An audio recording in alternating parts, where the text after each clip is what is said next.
Todos hemos visto un crucifijo, pero casi nadie comprende la ingeniería del dolor que hubo detrás de él. Lo que ocurrió aquel viernes en las afueras de Jerusalén no fue solo una ejecución, fue el choque entre la justicia divina y la depravación humana. Hoy no vamos a quedarnos en la superficie. Vamos a abrir el expediente médico y forense de la crucifixión. Vamos a analizar por qué cada gota de sangre tenía un propósito legal y por qué la ciencia moderna se rinde ante los detalles narrados en los evangelios. Si te quedas hasta el final, entenderás que la cruz no fue una derrota, sino una operación de rescate perfectamente ejecutada. Antes del primer golpe, Jesús ya estaba en shock. En Getsemaní, Lucas registra que su sudor era como grandes gotas de sangre. Este fenómeno se llama hematidrosis. Bajo un estrés extremo, los capilares que rodean las glándulas sudoríparas se rompen, mezclando la sangre con el sudor. Esto deja la piel extremadamente sensible y delicada. Cuando Jesús fue arrestado por esa cohorte romana, su cuerpo ya estaba en un estado de fragilidad dérmica absoluta. Jesús empezó a derramar su sangre por nosotros antes de que un solo romano lo tocara. Fue la agonía del alma manifestándose en la carne. La ley judía de la época prohibía terminantemente los juicios capitales nocturnos. Sin embargo, Jesús fue arrastrado por 6 tribunales diferentes en menos de 9 horas. Anás y Caifás, juicios religiosos basados en falsos testimonios que no concordaban. El Sanedrín, donde se cometió la ilegalidad de obligar al acusado a testificar contra sí mismo. Pilato y Herodes. El peloteo político.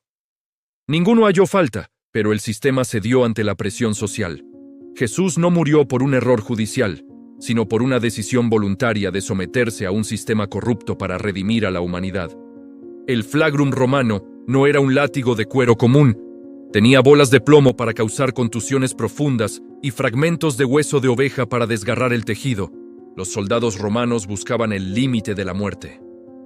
La espalda de Jesús no quedó solo con marcas. Quedó con los músculos intercostales expuestos y, en muchos casos, las costillas visibles. Esto produce un derrame pleural y un inicio de shock por pérdida de fluidos. Isaías 53 dice: «Por su llaga fuimos nosotros curados». La palabra original en hebreo es chabura, que significa una herida masiva y abierta. Jesús no cargó la cruz completa. Cargó el patíbulum, el travesaño horizontal de unos 40 kilos. La distancia al Gólgota era corta, pero para alguien que ha perdido litros de sangre y no ha dormido, cada metro es una montaña. Simón de Cirene. La intervención de Simón no fue un acto de piedad de los romanos, fue una necesidad técnica. Jesús estaba muriendo por falla multiorgánica antes de llegar a la cima, y los romanos necesitaban que llegara vivo para que la ejecución fuera pública y ejemplar. Cuando llegaron al lugar de la calavera, Jesús fue desnudado, reabriendo todas las heridas de la flagelación que se habían pegado a la ropa. Las muñecas, no las palmas. Si clavas a alguien por las palmas, el peso del cuerpo rasgaría la carne en minutos. Los clavos de 18 centímetros fueron hundidos en el espacio de Destot en las muñecas, el nervio mediano. El clavo aplastaba el nervio más grande del brazo. Es el mismo dolor que sientes cuando te golpeas el huesito de la risa, pero multiplicado por 1000 y de forma constante. De aquí surge la palabra excruciante, latín excruce, desde la cruz. Este es el punto más importante para entender el sufrimiento de Cristo. La crucifixión es, fundamentalmente, una muerte por asfixia. La postura. Al colgar de los brazos, el pecho se expande de tal forma que puedes inhalar, pero el diafragma no puede relajarse para exhalar. El ciclo del dolor. Para dar una bocanada de aire, Jesús tenía que apoyarse en el clavo de sus pies y estirar sus brazos. Al hacer esto, su espalda desgarrada se frotaba contra la madera rugosa de la cruz. Las 7 palabras de Jesús son un milagro físico. Para pronunciar cada frase, tuvo que realizar un esfuerzo sobrehumano para elevarse y permitir el paso del aire por sus cuerdas vocales. Cada palabra le costó un dolor indescriptible. A mediodía, el sol se ocultó. No fue un eclipse, lo que hace un eclipse solar imposible.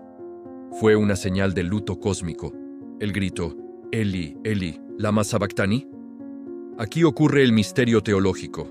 El Hijo experimenta la separación por primera vez al cargar nuestro pecado. No fue un sentimiento de abandono, fue una realidad jurídica. Él estaba pagando el infierno de todos nosotros en esas 3 horas de oscuridad.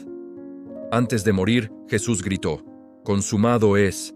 En el griego original, tetelestai, se han encontrado recibos antiguos de impuestos con la palabra tetelestai escrita encima, que significaba «pagado en su totalidad». El velo del templo. En ese instante, el velo de 10 centímetros de grosor se rasgó de arriba abajo. Dios estaba diciendo, ya no hay barreras, el sacrificio es suficiente, pueden entrar. Para asegurarse de su muerte antes del Shabbat, un soldado le atravesó el costado. Sangre y agua. La salida de estos dos fluidos por separado es una prueba clínica de pericarditis traumática y efusión pleural. El corazón de Jesús estaba rodeado de un saco de líquido acuoso debido al shock. La lanza confirmó que no estaba inconsciente, estaba muerto. La profecía, ni un solo hueso le fue quebrantado, cumpliendo el tipo del Cordero Pascual del Éxodo.